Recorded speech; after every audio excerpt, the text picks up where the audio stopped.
Hello, everybody, and welcome to another Sync Executive Insight. My name is Jason Stenamore, the VP of Product Strategy at Sync USA, and I'm delighted to be joined today by David Castaneda, the VP of IT Architecture and Solutions Engineering at Worldpay. David's here to chat about building a private cloud as he is participating as a speaker on this subject at the upcoming Northwest IT and Security Leaders Forum, where he will be joined by an audience of senior IT and security executives from across the Pacific Northwest region. And that forum is taking place at the Hilton Union Square in San Francisco on October 6th to the 8th, so not too far away. David, thank you so much for joining today. Well, thank you for having me. Absolute pleasure. So just going to jump right in here, kick off with the first question. As I mentioned, you're going to be running a session at the Northwest IT and Security Leaders Forum around building a private cloud. So it's going to be a refreshing change of pace to actually have an end user talking about, some of the processes and journeys they went through. So let's start at the beginning of your journey or your cloud journey at Worldpay. And, I'd love to hear a little bit more about, I suppose, what originally prompted the transition in the first instance, and I suppose the first challenges you started experiencing around the security perspective. Certainly, when we started this journey, and it's been quite a journey since we thought of it conceptually, we want to just give the organization as a whole more options and better options, especially in a time when people say we're going to go to the cloud, and it was more of a way to avoid traditional infrastructure, because traditional infrastructure tends to be a little slower than the mode of development today. And so our mantra at the time was move at the speed of development, or move at the speed of developers, and either through agile, through containers, and through cloud. We chose private cloud because we had security concerns, and in our company and in our industry, with being highly regulated and a unique highly regulated environment, there were many security concerns that were brought to our attention, especially around data. We did follow the NIST standard for cloud security, which in the private sector, when you start to look at private cloud, there's not a lot of tooling for open source software to be able to meet the requirements. So we had to be very, very customized in our deployment to be able to provide the low-level security posture controls that needed to be put into place. And then if you looked at from a security standpoint alone, that was majority of it. Open source is mature. This is another reason why we decided to go down this path at this point was, the community itself has been around for a long time. Service providers have been doing this for quite a long time. So it wasn't like it was new to the industry. Certainly new to FIS, but not new to the industry. And former FIS being Worldpay at the time. The other end was the cost. It wasn't solely cost, but cost is a major factor in today's landscape, where we need to control the overhead and operating costs. So, OpEx costs. The cost factor, though, we didn't know where we didn't want to focus on that because we didn't know what it was actually going to cost us. When you look at it from commercial off-the-shelf software, it's pretty clear. There's a price, service and support price, hardware price. It was right in front of you. But when we were going down this new path, the costs weren't as clear. We knew what the hardware would be. Some people would say, yes, the cost of open source software is inexpensive, if not free. But then you have service on top of that, professional services, long-term support, the risk. All of those have a cost, but we didn't know what those were. However, it was a driving factor early on just to be able to, again, from the beginning, provide another option. There's no magic sauce for any of this. It was just the right thing to do at the right time. It's fair to say then, obviously, that virtually every major organization around the world, let alone North America, but the world over, has embarked on this journey, this cloud journey, or at least started thinking about embarking on the cloud journey if they've not taken those first steps yet. Obviously, a variety of challenges being experienced along the way. Biggest challenge obviously seems to be ensuring everything is accessible in the cloud, obviously, but also making sure that's secure. And you mentioned data as a core component of that in your answer to the first question. So what steps did Worldpay take then to kind of tackle this, easily accessible environment, but ensuring that the data isn't falling into the hands of the wrong people, or easily intercepted by outside parties, I suppose? Remember, our scope here is our private cloud, so this is all on-prem. And because it's on-prem, we were able to follow our standard approach to security of data. Not only security of data itself, but also security of access, who would have access to the environment as well as the data. Our typical three-tier approach to security, or layered approach. And that was one of the things that was really interesting to the business, was they weren't going to have to come up with a new security approach or new security controls because it was a known entity. We also made some conscious decisions as to how we would provide the private cloud, in that it wouldn't be thrust into the common infrastructure, as it were. It would be its own, something we call a pod. So it was in and of itself its own. We were a cloud provider, as anyone else would see it, but we were on-prem. So the cloud was its own environment, and it was able to do more because it was a self-contained environment.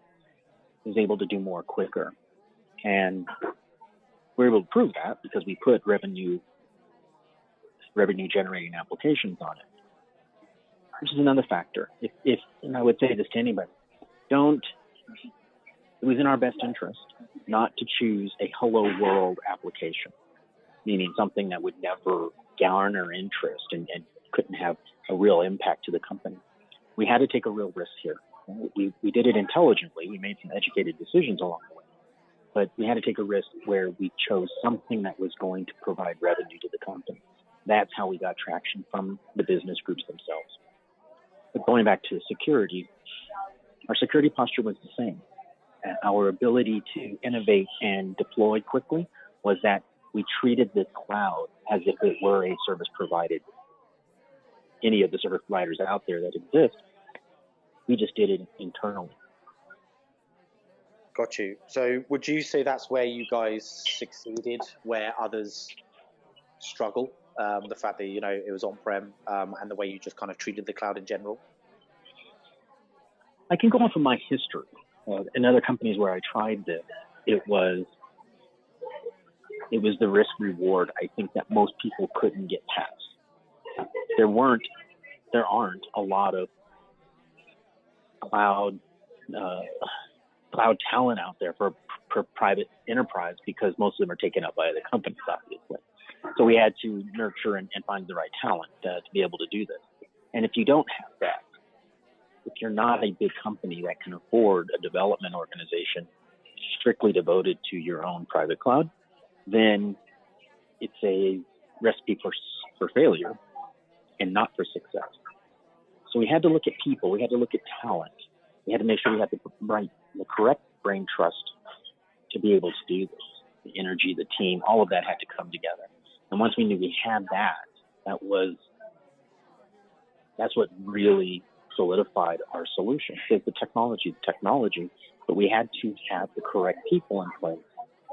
And to me, that was the benefit. That was the real win. That was the home run for us, is that we had the correct people to be able to, and that had the passion to do this. Right. And so, what are you guys doing to maintain the security of your cloud environment now? Then, regular pen tests, that kind of thing.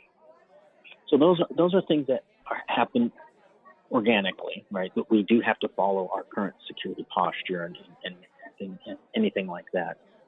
We actually start to, because it's an entity of itself, and some people would call it air-gapped.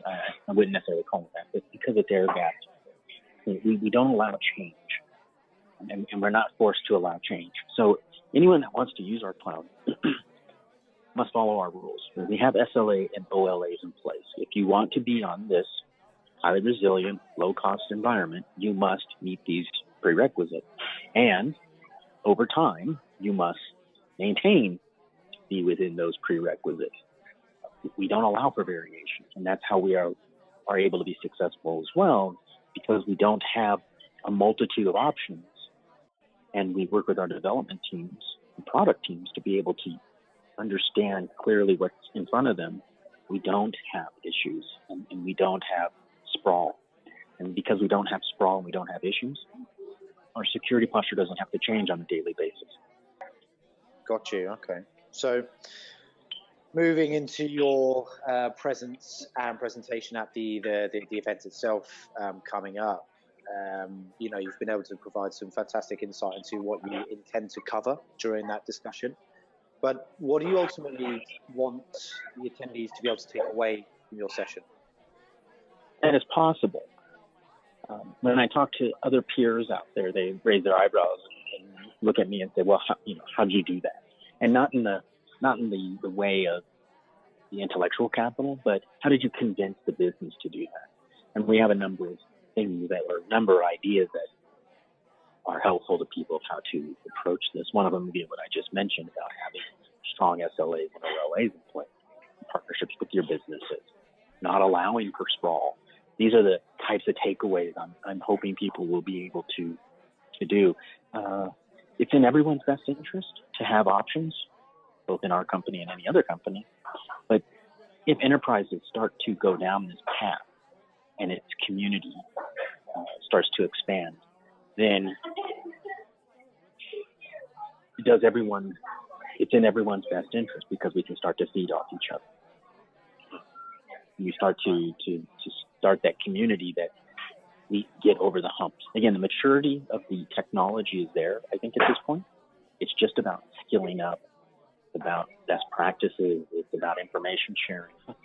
Yeah, well, no, that's amazing. And I'm sure it's going to be a fantastic session. And, there's obviously a lot of interest from the folks already attending and learning more about this.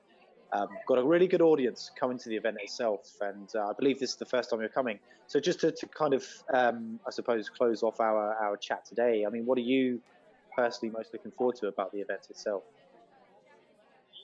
For me, most of these events that I go to are about networking and having the hard conversations with people that you don't get to have when you're speaking with, I hate to say it, but partners or vendors.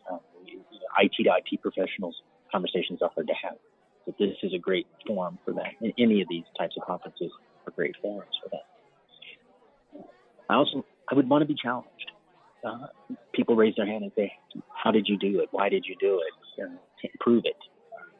Can you show me where there is value? Can you show me that you were successful?" Because I'm proud of what my team have done. And I'd love to throw it out there. So for me, it's about sharing our experience, patting my team on their back, and showing them that it can be done. And then, more importantly, the networking of the whole event. Fantastic, good. Well, we're really looking forward to welcoming you to the program, along with a number of your other IT and security leader peers from across the Northwest region. The event, as I mentioned, is taking place in San Francisco on October 6th to the 8th. And for those who aren't already registered to attend, you can find some more information about the event itself and how to participate on www.syncusa.com. Thank you very much, David. Really appreciate your time today and the insight you've provided. Greatly appreciated, and very much looking forward to your participation, as I said, next month. In the meantime, thanks again, and you have a great rest of your day and week. Yes, thank you.